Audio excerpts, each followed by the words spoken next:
예, CBS 라디오 박정희 한판승부 2부 문을 열었습니다. 윤석열 대통령에 한 탄핵 심판 최종 선고. 자, 오늘은 공개가 이루어지지 않았고 이제 내일도 기다려보자 혹은 다음 주로 연기되는 것이 아니냐 뭐 이런 전망이 나오는데 일단 내일 다시 기다려야 하는 상황이고요. 자, JTBC 보도에 따르면 이제 대통령의 체포영장이 집행되기 전인 지난 1월 8일에 대통령이 관저를 떠나서 그 대통령실 지하에 상황실을 둘러봤다라는 것이 이제 알려졌습니다. 당시 이제 증거가 정지된 상태에서 관저를 떠나 이 대통령실 상황실을 둘러본 것이 과연 정당한 처신이었는가 이 부분에 대한 지적이 나오고 있는데 일단은 우리 JTBC 보도이기 때문에 우리 박성태 실장께서 후배들의 보도 어떻게 보셨는지.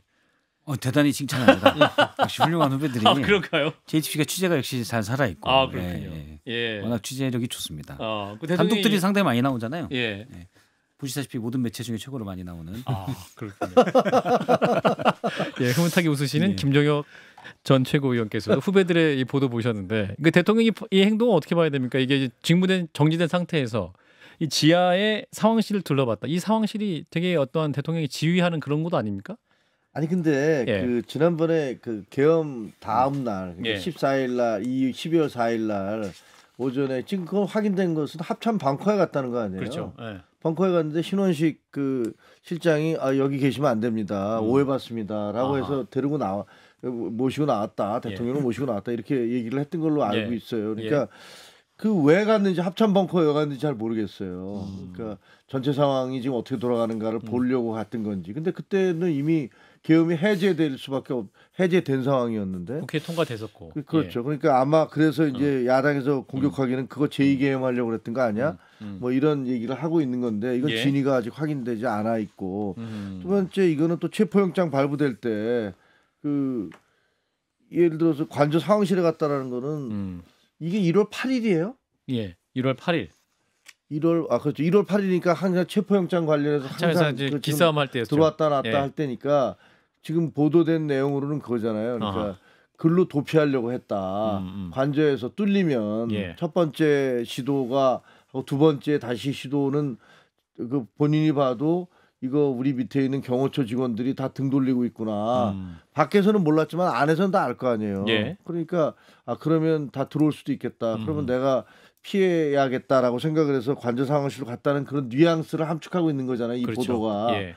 근데 조금 믿기는 어려워요. 아, 그래요? 왜냐면 아니 거기 들어가 있다고 거기서 무슨 천년만년 살 겁니까? 석 달치 몇 달치 심층량도 있답니다. 아니 체포영장 집행 기간이 끝나면 끝나면 그러니까 그거 들어왔을 때 숨어 있다가 다시 하면 다시 복귀했다가 또 들어오면 또 그거는 제가 보기에는 사담 후세인도 아니고 사담 후세인 옛날에 그랬잖아요. 거기는 이제 사담 후세인은 정치를 했던 사람이고 이 정도의 어떤 행위를 했다는 것이 사실이라면 이거는 저기 남미 무슨 카르텔 그 범죄 두목들이 이제 특공대들이 왔을 때 그 지하 벙커로 숨어서 은신하고 버티고 하는 그런 행위거든요. 근데 이 보면 1월 8일이잖아요. 1월 7일 날 서부지법에서 영장 체포영장 발부가 되죠. 구체적으로 적시했습니다. 당시에 논란이 있었고 영장 발부 기간도 유효 기간도 밝히지 않았습니다. 그러면 1월 7일 날 발부된 사실을 알고 8일 날 지하 상황 벙커를 봤다는 건 그 당시에 체포영장 1차를 저지하고 나서 2차 때는 여러 가지 이 경호처를 다독이고 뭐 군도 갔다가 이 바리케이트 치고 했던 때잖아요. 판단했을 거는 같아요.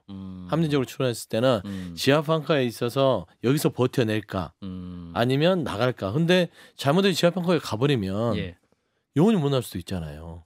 못 나오나요? 네, 3차 체포영장 들어오고.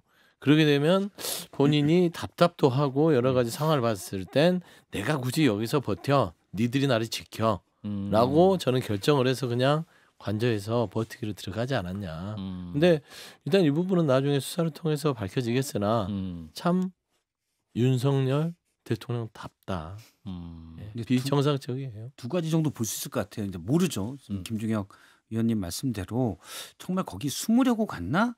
우리 대통령이 그 정도 끝밖에 안 되나라는 생각도 되는데 정확한 간 것만 확인됐지 왜 갔는지는 모르잖아요. 근데 사실 그 정도 끝밖에 안 됐기 때문에 그럴 가능성도 있다. 당시 대통령이 체포를 막으려고 안간힘을 썼거든요. 예. 그러니까 경호처의 간부들하고 식사를 하면서 어떻게든 막아라고 했고 예. 총이 안 되면 칼이라도 쓰라고 했고 맞아요. 이거는 검찰총장 출신으로서 오랜 검사 출신으로서 구속되면 나는 끝이다. 안 밀려야 된다. 이게 강하게 작용이 됐던 것 같아요. 그래서 당시의 얘기들을 보면 그리고 뭐 증거를 안 남기려고 그러니까 비어폰 서버도 이거 다 삭제할 수 없냐? 상당히 급이 낮게 행동한 게 많습니다. 예. 그러니까 그게 하나가 있고 또 하나를 본다면 자 대통령은 탄핵 소추에 따라서 직무가 정지됐잖아요. 본관의 상황실을 가면 안 됩니다. 거기가 아무나 예우는 받을 수 있지만 현직 대통령으로서 직무는 정지예요. 본관의 상황실을 가서 둘러보고 지시 내리고 그럴 수 있는 건 아니에요. 그런데 우리가 볼 때는 사실은 인지상정상 예를 들어 며칠 전까지 대통령이 나 저기 좀 가볼게. 여기 안 됩니다. 애매하잖아요. 나중에 문건이나 이런 걸로 얘기할 수 있겠지만 앞에서 맡기는 그럴 거 아닙니까? 물론 그래서는 안 되지만 실제로 그럴 가능성들이 있는 걸 보여줬다. 그러면 똑같이 지금 직무정지됐지만 관저에 있고 여기에 직무정지된 그냥 힘없는 윤 대통령이 아니라 알게 모르게 힘을 발휘하고 있는 윤 대통령이라고 봐야 돼요. 그러면 예를 들어 증거인멸이랄지 여러 가지의 우려가 있는 거죠. 실질적으로는. 자, 이런 가운데 이제 여권의 잠룡들이 조기 대선 상황을 가정하고 이제 조금씩 활동의 폭을 넓히다가 이제 구속 취소 석방 이후에 좀 많이 위축된 행보를 보이고 있는 여권의 잠룡들. 일단 오세훈 서울시장이 대통령의 탄핵 심판 선고가 이제 지연되는 상황을 보면서 당초 예상보다는 각하나 기각 가능성이 조금 높아지고 있다는 게 일반적 관측이다. TV조선 인터뷰 17일 밤에. 그리고 정치적 혼란 수습과 분당 가능성을 막기 위해 당론으로 탄핵 소추를 하라고 주문한 거지 탄핵해야 한다. 이게 결론을 내린 것은 아니었다. 그리고 헌재의 판단 늦어지는 걸 보니 기각 2명, 각하는 1명 정도 계시지 않겠나 짐작했다. 이렇게 이제 말씀을 오세훈 시장이 하고 있습니다. 네. 자, 오세훈 시장의 발언에 해석해 주세요. 장 소장님부터 할까요? 아 그냥 뭐 대선 후보 경선 때 예. 당원들 국민의힘 지지층 눈치 보는 거죠. 그분들은 상당히 높은 비율로 윤석열 대통령 편을 들고 있잖아요. 그러니까 그분들의 입맛에 맞는 발언을 한 건데 저는 비판하고 싶은 지점이 두 가지예요. 왜 이 시점에서 이런 인터뷰를 했느냐? 17일에? 네. 인터뷰 안 하는 게 맞아요. 여러 가지로 지금 상당히 혼란스러운 일이 벌어지고 있기 때문에 예. 가만히 있는 게 맞습니다. 그냥 논란의 대상자가 안 되는 게 맞아요. 그리고 인터뷰를 한 것도 문제고 인터뷰에서 이런 발언을 한 거. 야, 꼭 말 바꿨네? 라는 비판 들을 수 있고 또 하나는 국민들은 지금 다수가 인용을 원하고 있는데 네. 이분이 기각이나 각하를 얘기하네? 우리가 생각한 거는 오세훈이나 유승민 정도가 국민의힘 대선 후보가 돼야 중도층으로 외연 확장이 가능하다. 그래서 국민의힘이나 보수파가 대선 승리할 가능성이 조금이라도 높다. 그렇게 생각한 건데 장 소장님이 저도. 예. 그런데 한동훈 대표는 아닙니까? 한동훈 대표도. 예, 알겠습니다. 그런데 옆에 계시니까 또 얘기하면 또 영향을 받았다고 할까봐 알겠습니다. 그런 거죠. 괜히 영향 받아도 돼요. 한동훈 대표도 좋은 거는 안 받으려고 그래. 좋은 건 안 받으려고 그래. 한동훈 대표 돼야 이제 중도 외연 확장이 예. 김문수, 홍준표 이 두 분보다는 더 높다라고 생각을 하는데 예. 이렇게 지금 헌재 앞에서 단식 농성 그다음에 뭐 천막 농성, 철야 농성 하는 예. 구구 분들과 윤석열 대통령 편드는 분들과 똑같은 얘기를 하면 우리가 본선에서 경쟁력이 있어. 그래서 오세훈 선택을 해야 돼라는 논리가 다 없어져 버려요. 예. 그러니까 왜 이런 인터뷰를 하고 이런 발언을 했는지는 도저히 이해가 안 가요. 아마 참모라면 무조건 말렸어야 돼요. 17일로 미리 한 달 전에 잡혀 있어가지고 그래도 안 했어야죠. 무조건. 상황은 변했지만 그래도 제가 참모라면요. 뭐 날짜든 뭐든 간에 이 오세훈 시장은 다 오락가락해요. 아이 또 뭘 그러니까 또 처음에는 탄핵에 얼추 찬성하는 것처럼 하면서 반대하지 않는 것처럼 보이면서 예. 왔다 갔다 하는 모습이었어요. 어정쩡했죠. 예. 근데 이제는 어정쩡이 아니라 사실상 기각을 본인은 될 거라고 바람이에요, 이건. 17일 예측이 아닙니다. 그러면은 이 예측 자체를 했다는 자체는 지금 기각되면 대한민국의 헌정질서 어떻게 돼요? 법률가로서도 꽝이잖아요. 그 정치인으로서도 왔다 갔다 했다는 것들이 예. 또 득될 게 없잖아요. 그러니까 저는 이런 발언들을 보면 그래서 오세훈 시장이 지금 강남 3구의 부동산 정책을 이런 식으로 오락가락한 모습들을 보였구나라고 일치가 됩니다. 그러면 결국에는 정치력으로도 꽝, 그 다음에 정책가로서도 꽝. 그러면 이제 그 안에서 예선전도 치르기 힘든 상황이 될 수도 있다라는 예. 측면에서는 장소영 말에 동의합니다. 네? 이런 인터뷰 하지 마세요. 그렇지. 네. 예. 이런 인터뷰하는 건 아니지. 예. 장 소장님의 아쉬움을 예. 영화 신세계에서 최민식 배우님이 예. 주옥 같은 멘트를 하신 바가 있어요. 뭐라고 했습니까? 최민식 배우가? 아 이러면 완전 나가린데. 아 갑자기 그 장면이 생각났어요. 그 친일파다. 어떤 어두운 곳에서 그렇죠. 혼자 낚시를 하고 낚시하고 있는데 있다가. 저쪽에 예. 누군가 다가와서 이러면 예. 근데 해서 나땡인데. 자 아까 이제 우리 맥 소장님도 오늘 강남 3구와 용산 토지 거래 허가제 이게 재지정한 거 해제 한 달 만에 재지정한 건데 이건 이제 문제다라고 말씀하셨는데 우리 김재욱 최고는 어떻게 보셨습니까? 오세훈 아니, 시장의 지금 발표. 당장 예. 여러 가지 논란이 벌어지고 있잖아요. 예. 일단 아까 말씀드렸던 대로 이거는 아마 승부수를 던진 거로 보여져요. 1월 달에 누군가 조언을 했겠죠. 그래서 이걸로 우리가 분위기를 확 잡아야 됩니다. 정책이라든가 경제 이런 거에 강하다는 이미지를 보여줘야 됩니다. 뭐 이렇게 얘기를 하셨겠죠. 뭐. 그래서 했는데 이게 결과적으로는 과거에 민주당이 했던 그 임대차 3법 그래서 뭐 완전히 그 부동산 시장을 그냥 엉망진창으로 만들어놨던 그 생각을 자꾸 떠올리게 하는데 예. 야 이거 옛날에 저쪽 정권에서 했던 것을 이쪽에서 우리 시장이 또 하고 있단 말이야. 뭐 이런 생각이 들리죠. 예. 그렇게 생각이 들게 되는 거고 그리고 한 35일 만에 이것을 처음에 이제 강남 3구에 했다가 나중에 이제 더 확산을 해서 뭐 용산 이게 막 이거 더 뜨거워지니까 야 이거 안 되겠다니까 뜨거워해서 더 세게 지금 그 규제를 또 시작하는 거잖아요. 예. 그러니까 다시 돌아왔는데 그러니까 당장 송파 지역 같은 경우는 예. 일부 지역만 포함되어 있었는데 예. 송파 전 지역을 규제 지역으로 다시 설정을 하니까 예. 그쪽에서도 뭐 이게 뭐냐 도대체 왜 잘못은 네가 해놓고서 왜 피해는 우리한테 보라는 거냐 이런 얘기들이 나오고 그리고 당장 그 35일 동안에 거기에 막 뛰어들어갔던 사람들 예. 근데 그 사람들을 욕할 수도 없잖아요. 그 사람들은 법적으로 이걸 해제해 준다 그러니까 나는 뭐 내 재산 가치를 늘리기 위해서 뭐 그 나름대로 노력한 것을 뭐라고 할 수 없는데 예. 딱 막아버리면 예. 그럼 그 사람들은 또 어떻게 되는 거고 그러니까 이래저래 이게 조금 간단치가 않다. 간단치가 않고 무엇보다도 오 시장님은 이제 4번의 서울시장, 4선의 서울시장이잖아요. 그러니까 적어도 행정의 달인이 돼 있어야 되는 거 아니에요? 그 정도면? 달인이니까 정책 실패가 예상돼서 한 달 만에 이거 아니다 하고 다시 멈춘 거 아닙니까? 그게 무상급식 그래요? 때 한번 예. 뒤어서 그래요. 무상급식 때 예. 이 무상급식을 계속 밀어붙이려고 본인 예. 시장직 걸고 있다가 예. 결국엔 내려놓게 됐잖아요. 그러니까 고집을 부리면 안 되겠다라는 게 이 트라우마에서 금방 30분을 바꾸긴 했는데 애시당초 시작할 때부터 이거는 신중하게 봤어야죠. 근데 이거는 정책으로 접근한 게 아니라 예. 정치로 접근한 것이다, 이 정책이. 그래서 강남 쪽에 있는 본인이 끌어당길 수 있는 표를 예. 의식해서 정책을 하다 보니까 정책이 오염된 거예요. 아하. 그러다 보니까 재지정할 수밖에 없었다. 그래서 저는 이 정도면은 오세훈 씨가 그동안 안정적이라는 안정성 있다는 어떤 이미지는 완전히 한 번에 깨져버렸다. 아하. 참 안타까운 치명적이에요. 안타까운 부분도 하나가 더 있어요. 예. 지난 월요일 날 TV조선 인터뷰에서 17일. 앵커가 물어봤거든요. 예. 이거 지금 부동산 폭등이 나타나고 있는데 이거 재도입해야 되는 거 아니냐라고 했을 때 뭐라고 하셨냐면 상황을 좀 지켜보고 3개월이나 6개월 후에 재검토 여부를 검토해보겠다 이런 얘기를 하셨거든요. 17일에. 근데 3일 지나서 다시 그냥 도입했잖아요. 예, 예. 추정컨대는 이제 3개월, 6개월 정도 되면 예. 대선 경선이 끝나죠. 예. 경선 끝난 다음에 아마 이렇게 안전하게 했을 텐데 이게 분위기가 너무 안 좋으니까 바로 변경하지 않았나라고 추정을 할 수가 있겠죠. 예. 그리고 탄핵 찬성 그다음에 반대 이걸 왔다 갔다 하는 것도 정치인들이 상황 변화에 따라 유연할 수 있어요. 근데 이건 유연과 다르게 너무 오락가락하는 거거든요.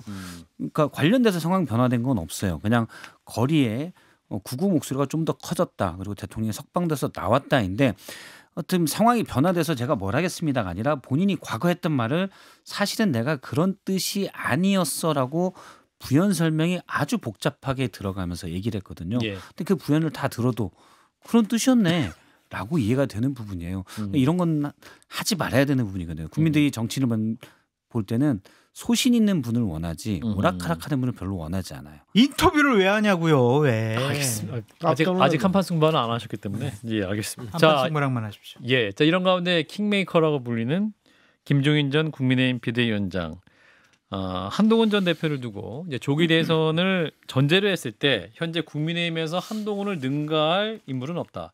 다만 약점은 검사 출신이라는 것. 이 말씀은 아마 언더 73인가요? 이 방송에서 아마 나가서 네, 했던 맞습니다. 것 같은데 김재욱 전 최고께서는 어떻게 보십니까?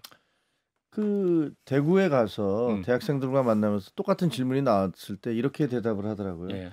그 과거의 직업이 뭔지를 따지지 마시고 위기의 순간에 어떤 결정을 내렸는지를 봐주십시오라고 얘기를 하는데 저는 그게 맞다고 생각을 해요. 예. 언론인이 됐든 기자가 됐든 의사가 됐든 뭐 과거에 그 사람 직업으로 인해서 그 사람이 그리고 예를 들면 그 얘기는 역으로는 그거잖아요. 그 윤석열 대통령이 검사였는데 엉망이었다. 그렇죠. 그러니까 그 다음 검사도 엉망일 거 아니냐. 검사 출신 대통령 불가론. 근데 뭐 이런 그게 거죠. 논리적으로 말이 맞는 얘기인가요? 그러니까 예를 들면 예. 검사 출신의 어떤 사람이 문제가 있었으니까 그 다음도 이 사람이 직업이 검사였으니까 이 사람도 문제 있을 것이다라고 얘기하는 것은 그 논리적 추론이 합리적이라고 할 수 있나요? 예를 들면 어떤 언론인이 예. 사고를 쳤으니까 다음 언론인도 사고를 칠 것이다라든가 어떤 의사가 수술해서 사고를 쳤으니까 그 다음 의사도 사고를 칠 것이라든가 이렇게 얘기하는 것은 제가 보기에는 그건 전혀 논리적인 정합성은 없는 것 같고요. 그리고 뭐 지금 얘기했듯이 여러 가지 사안들에 있어서 가장 실수를 적게 하거나 나름대로는 용기를 가지고 비전을 제시했던 정치인이 저는 한동훈 대표라고 생각을 해요. 적어도 지금 국민의힘에 있어서 물론 그보다 훨씬 훌륭한 정치인들이 많이 계셨겠지만 지금의 그 12월 3일 날 비상계엄 사태가 있은 다음에 저도 쭉쭉 지켜봤는데 예. 그때 우리 당의 중진들이라고 하는 분들이 보여줬던 모습들 그리고 우리 당의 시도지사나 시장이나 이런 분들이 그 보여줬던 모습들은 별로 그렇게 정치인으로서 크게 신뢰가 간다든가 이분들을 이게 어떤 위기 순간에 돌파하는 모습을 보여준다든가 용기를 보여준다든가 그런 거 별로 없었잖아요. 예. 오히려 한동훈이 먼저 치고 나가면 그 뒤에 슬쩍 숟가락을 얹든가 아니면 그것도 안 좋아지면 상황이 안 좋아지면 숟가락을 빼든가 이렇게 해왔던 거 아닙니까? 김종인 비대위원장의 말이 너무나 정확한 얘기예요. 예. 가장 약점을 본인도 알아요. 한동훈 전 대표도. 이게 말씀한 대로 동의하는 바는 검사 출신인 대통령이 실패했다고 해서 검사 출신인 다른 사람 대통령이 되면 안 된다. 이건 맞지 않죠, 논리상. 하지만 윤석열과 한동훈은 우리가 부인할 수 없는 형제를 나눴던 사이 아닙니까? 형제애. 예. 예를 들면 12월 3일 빼고 한동훈 전 대표가 윤석열 대통령과 무슨 각을 세웠어요? 돌이켜 보면. 그래도 돌이켜 보면 뭐 비대위원장에 했을 때도 예. 늘 고개를 숙였고 윤석열 대통령에 대해서 복종하는 듯한 얘기를 했었고 예. 사실상 거기에서 조금 본인이 정치 입문하면서 차별화를 두려고 노력했었던 것뿐이지 예. 특별하게 윤석열과 한동훈 대표가 각을 세웠다는 것들도 저는 기억이 안 나요. 그리고 더 나아가서 한동훈 전 대표가 50 정도 제가 나이를 깎아드릴게요. 예. 50 중에 20대부터 검사를 했다고 했을 때 예. 윤석열 대통령과 보낸 시간이 과연 이 지금 정치란 시간과 비교했을 때 누가 많을까요? 그러니까 윤석열이라는 이 캐릭터와 한동훈이라는 캐릭터는 뗄래야 뗄 수 없는 검사라는 한 집단으로 묶인다. 예. 라는 측면에서 국민들한테는 뭔가 이 안 좋은 이미지로 남아있다. 이걸 털어라. 라는 조언이에요. 그러면 거기에 대해서 그냥 만약 12월 3일만 얘기한다 해서 한동훈 전 대표가 인정받을 것이다. 저는 아니라고 보고요. 지금이라도부터 이재명 대표를 비판하기보다는 윤석열과 김건희 이 두 사람을 비판하기 시작하면 세게 한동훈 전 대표는 해야 된다. 예선전 통과할 수 있다 그 안에서. 아니, 근데 이거는 저 그런 말씀을 사실관계가 드리고 달라서 정정을 좀 해야 될 것 같은데 해도 됩니까? 예, 해도 됩니다. 아니 한번 생각을 해보세요. 당 대표를 하는 동안에는 김건희 여사 그 사과해야 됩니다라고 계속 대통령한테 요구했고 예. 독대해 주십시오라고 맞아요. 얼마나 많이 요구를 했어요. 결국은 독대를 했는데 거기서 딱 앞에 놓고서 대통령이 무슨 뭐 교장 선생님이 애들 훈육하듯이 하는 모습 때문에 논란이 됐던 거 아닙니까? 탁자를 사이에 두고. 저는 최고위원 하면서 그때 옆에서 봤거든요. 우리 당에서 이대로 가면 큰일 납니다라고 대통령한테 얼마나 많이 사인을 보내고 요구를 했었는데 다 차단됐어요. 근데 왜 최상병 특검 안 해요? 그리고 최병 특검도 안 했잖아요. 비대위에 대해서도 마찬가지인데 예. 그 선거하는 동안에 가갖고 이거 그 의정 갈등 이렇게 의사들하고 갈등하면 우리 선거 망합니다. 제발 좀 바꿔주세요.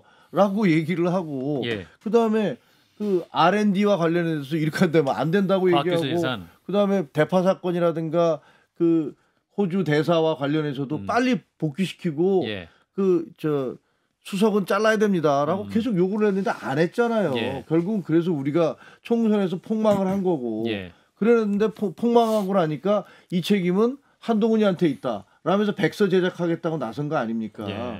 이게 한동훈과 윤석열 대통령의 관계에 있어서는 이분 한동훈이 배신했다고 그러는데 제가 보기엔 피해자예요.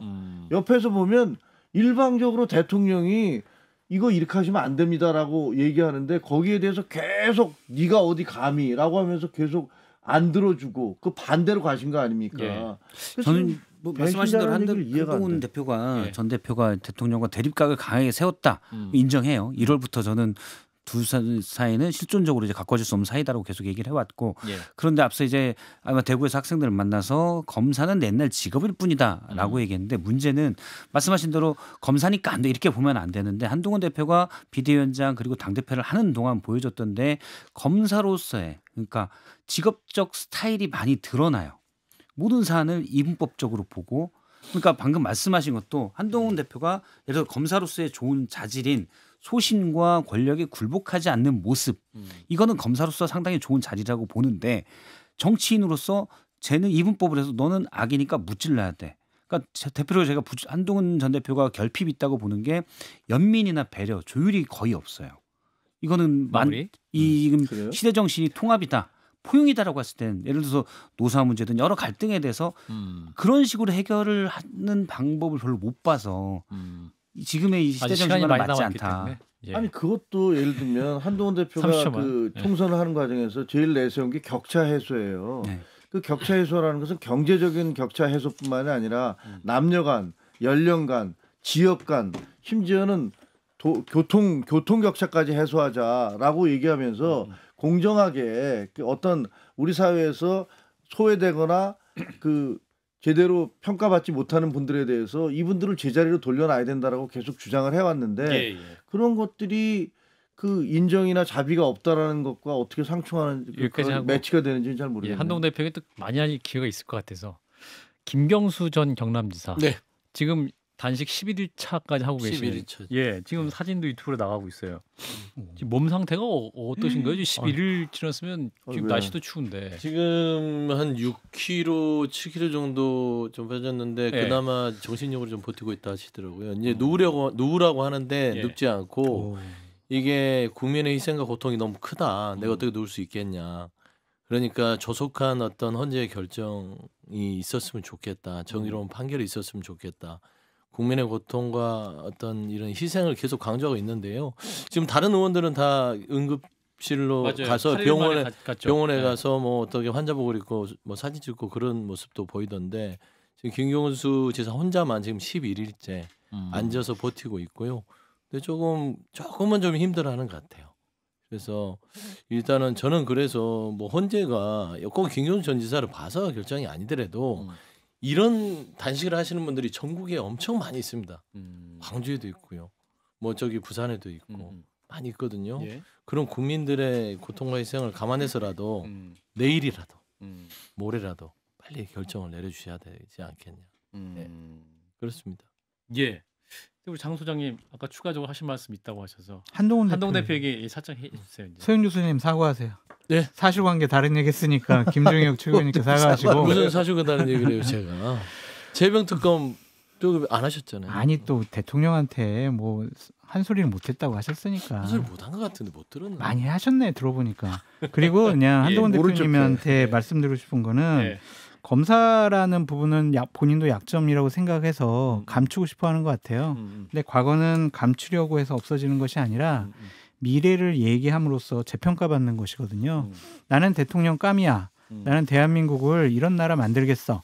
그럼 미래 비전 얘기를 많이 해주시면 좋겠다라는 생각이 듭니다.